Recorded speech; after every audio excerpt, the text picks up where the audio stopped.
Oh, I gotta step over one dog to do this today. Well, it's another whole interesting week in July. Halfway through the month, so welcome back to another edition of 42nd Street Pete's Grindhouse. Some things have to be discussed, like my good friends, the Mummy and the Monkey, and Janet Decay and Grim Gory, are being inducted into the Horror Host Hall of Fame out at Horror Hound. I believe it's in Indianapolis or something. And they're in with some really good company because one of the other inductees is none other than Rod Sterling's. So congrats to the Mummy and the Monkey. Many thanks, because if it wasn't for them, I wouldn't be doing this YouTube channel, because those are the people that talked me into it. So it's an honor that's actually long overdue, because they've been continuing to keep the history of the Cleveland horror hosts alive through the Hairy Scary Hangout. And they got a lot of stuff on YouTube you can check out too. And people send me stuff. Rich from Arizona had sent me this wonderful little sign here he made with my name on it, which I will basically, I think, put up in when I revamp this studio, or actually make it look a little bit more professional. But many thanks to Rich. You know, not averse to receiving gifts from fans. You know, it's just kind of hard to hang this on the wall, but we appreciate it here. But let's get down to business here. Everybody likes monster movies, but monster movies from the 50s and 60s had some very weird, incredibly strange monsters. And some really fucking shitty ones too. And let me take you back to 1964, because this film, called The Creeping Terror, got a really great write-up in Famous Monsters of Filmland. The write-up was so good that you basically wanted to see this thing. And, you know, something about a grandfather and his grandson being yanked into the waters of a lake and being eaten by a monster, and the monster from outer space, and people being sucked in by the monster and shit like that. Well, sounds good, right? Well, actually, I don't think this thing was ever theatrically released.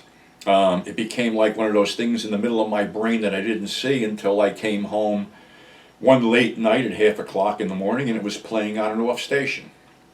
And honestly, this could be the worst fucking movie ever made. Directed by Vic Savage and starring Vic Savage, who there's a whole rigmarole done by Synapse Films about the creep behind the camera. And I tried to watch it, but when a film opens up with a guy standing balls ass naked in front of a fucking mirror, I sort of like turn it off. But anyway, The Creeping Terror. Used some stock footage of a rocket ship in reverse landing. That's the alien spacecraft. The monster is made of carpets from Carpets by Roy of Las Vegas, I believe.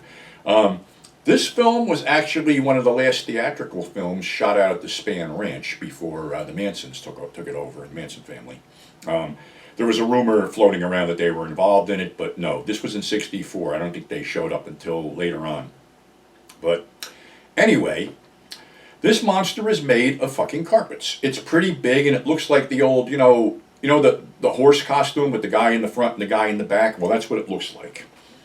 And it just very slowly moves across the landscape, eating people in Lover's Lane, and eating the supposed grandfather and his son. The grandfather is so overweight, I don't understand why he couldn't outrun this thing. As a matter of fact, I don't understand why anybody couldn't outrun this thing, because it moves really fucking slow. Its mouth is at the bottom of it. Actually, it looks like, if I want to go fucking weird, it looks like a weird cock with a pussy on the bottom of it or something. But the fucking thing is, it gets people in cars, and after it turns over the cars, it kills them and shit. It's sort of like humping the fucking car and sucking them in, and it makes orgasmic noises too, like this. It's really fucked up. A platoon of about 6 soldiers attack it, and they're all mowed down by the carpet. Actually, they run into the carpet, and then they cut away because they were all eaten, and one soldier comes back shaken up. And there's this scientist who wants to save it, of course, for the secrets of the universe. But the colonel, or whatever the fuck the guy is, throws a hand grenade at it and blows it apart. And then they find out that there's electronic parts in it. Now, there's another titular creature in the spaceship, probably the same one because they didn't have any fucking money to build one anyway. This one actually starts to eat the scientist until it is broadsided by Vic Savage as the sheriff in the car.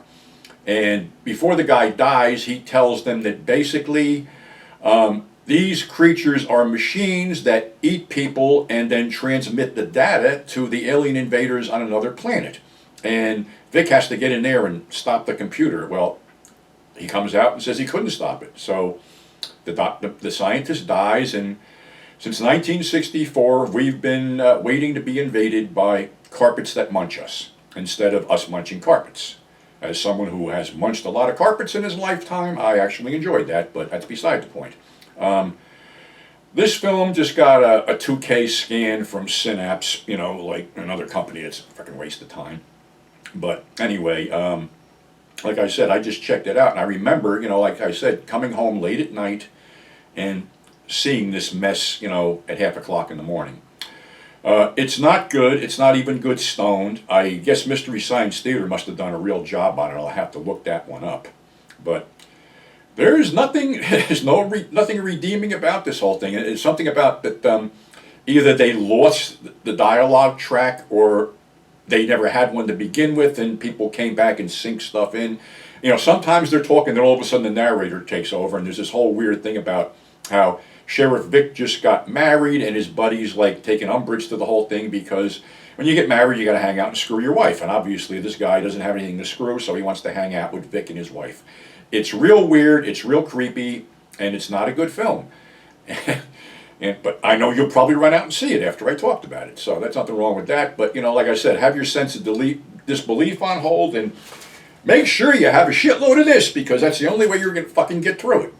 So, again, my congratulations to the Mummy and the Monkey for their Horror Host Hall of Fame induction, and to the people who, you know, send me some really cool shit. Thank you very much. Appreciate it. And that's our show for today. Coming up this Wednesday will be another episode of The Crazy Old Man Show. So until then, stay sick.